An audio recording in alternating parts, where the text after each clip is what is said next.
To జనచరిత్ర news. ప్రజాస్వామ్య పరిరక్షణకు యువత చదువుకున్న వారు నడుం బిగించి ఓటు హక్కును తప్పనిసరిగా వినియోగించుకోవాలని సమాచార హక్కు పరిరక్షణ సమితి, ఎలక్షన్ వాచ్ కమిటీ జాతీయ చైర్మన్ డాక్టర్ బొమ్మరబోయిన కేశవులు తెలిపారు.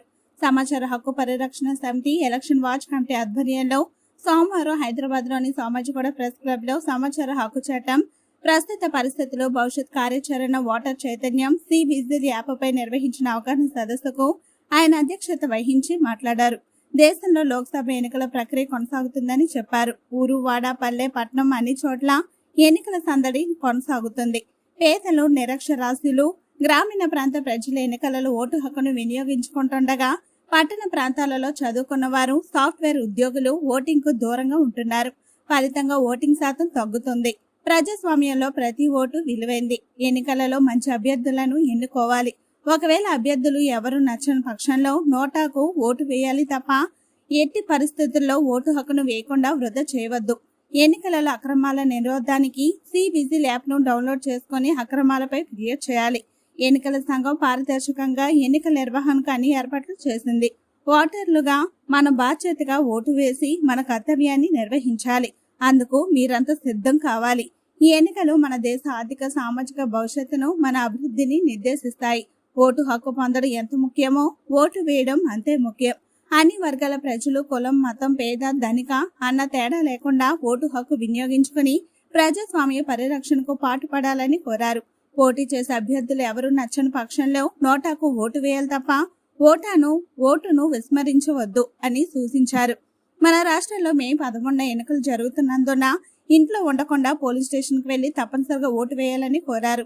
సదస్సుకు అతిథిగా వీచేసిన ఉమ్మడి ఆంధ్రప్రదేశ్ రాష్ట్ర సమాచార హక్కు మాజీ కమిషనర్ డాక్టర్ వరి వెంకటేశ్వర్లు మాట్లాడుతూ 2005లో యూపీఏ ప్రభుత్వం దేశానికి సమాచార హక్కు చట్టం పేరుతో గొప్ప చట్టాన్ని తెచ్చిందని చెప్పారు.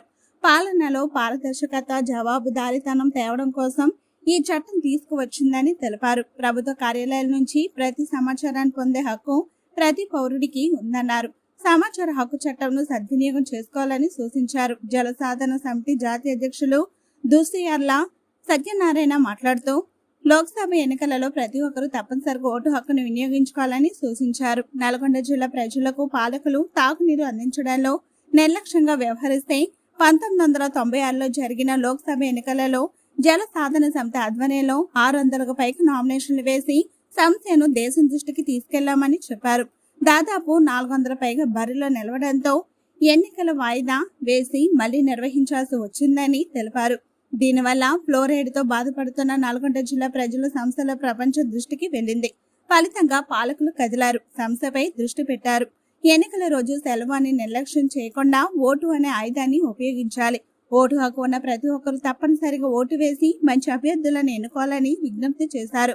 ఈ సందర్భంగా తెలంగాణ రాష్ట్ర కన్వీనర్ కన్నెబోయిన ఉషారాణి ఓటర్ ప్రతిజ్ఞ చేయించారు. తెలంగాణ సాంస్కృతిక విభాగం కళాకారులు మాటలు, పాటల ద్వారా ఉత్తేజపరిచారు. ఈ కార్యక్రమంలో పంచాయతీరాజ్ మాజీ chief engineer MA Karim, greater Hyderabad coordinator సయ్యద్లు మానాలి, సామాజిక కార్యకర్త doctor V V Rao, NSS Telangana రాష్ట్ర ఇన్ఛార్జి రామకృష్ణ, సమాచార హక్కు పరిరక్షణ సమితి సాంస్కృతిక విభాగం కన్వీనర్ జోగు జ్యోతి, మహిళా కోఆర్డినేటర్ వరలక్ష్మి, అధికార ప్రతినిధి శివాజీ, మేకల్ శ్రీహరి, గాద యాదగిరి, అజయ్, అజమత్ అలీ, కంచుకొట్ల, మణికుమార్, వివిధ యూనివర్సిటీల ఎన్ఎస్ఎస్ కోఆర్డినేటర్లు హర్ష, శోభారాణి, రత్నశ్రీ, సత్యనారాయణ, కృష్ణ, సమాచార హక్కు పరిరక్షణ సమితి, ఎలక్షన్ వాచ్ కమిటీ సభ్యులు, కళాశాల విద్యార్థులు తదితరులు పాల్గొన్నారు.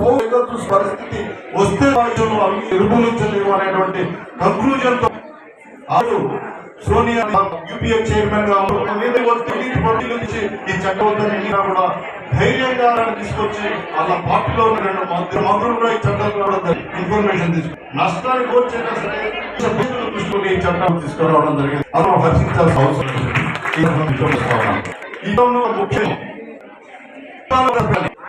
అతను ప్రతి అధికారి గ్రామ కార్యదర్శి నుంచి మొదలు పెడితే ప్రెసిడెంట్ కూడా ఏ సింగిల్ పౌరుడైనా ఆర్టీఐ ప్రకారం నీ జీవితాన్ని ఏం చేస్తున్నావు, నీ యొక్క పనిచేస్తా ఉన్నాడు, వారిని వేదిక మీదకి ఆశీర్వదించవలసిందిగా కోరుతా ఉన్నాను. చాలా పనిచేస్తాడు. మన కేశవ్ గారికి చెప్పి అతన్ని రమ్మని చెప్తే వచ్చాడు, లేట్ అయింది. అదేవిధంగా శంకర్ రాథోడ్ గారు సమాచార పరిరక్షణ సమితి రాష్ట్ర నాయకులు కూడా వచ్చి కావాలని కోరుతాం. అయితే ఈ రోజు ఈ సమాజ హక్కు చట్టం తర్వాత చాలా ప్రధానులు చట్టం రాగానే మొదటి సమావేశం అబ్దుల్ కలాం ప్రెసిడెంట్ మాట్లాడుతుంటే ఏమన్నాడే, అయ్యా మేము ఎన్నో చట్టాలను తీసుకొచ్చినాము, ఈ దేశంలో మేము అవినీతిని కాపాడలేకపోయినాము.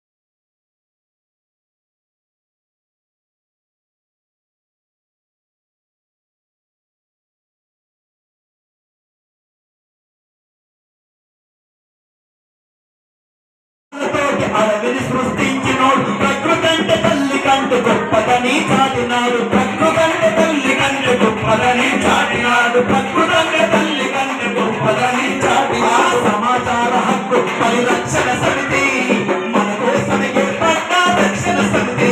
ఆ సమాచార హక్కు పరిరక్షణ సమితి మన కోసం ఏర్పడ్డ రక్షణ సమితి. సందేహం ఏదైనా తీర్చే సమితి.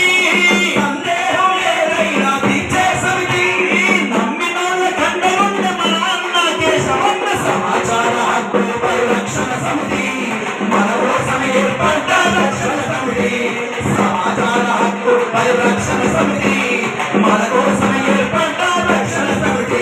ఇది మన కోసం ఏర్పడ్డ రక్షణ సమితి. ఇది మన కోసం ఏర్పడ్డ రక్షణ సమితి. మరి ఇంత చక్కటి కార్యక్రమంలో మా వంతు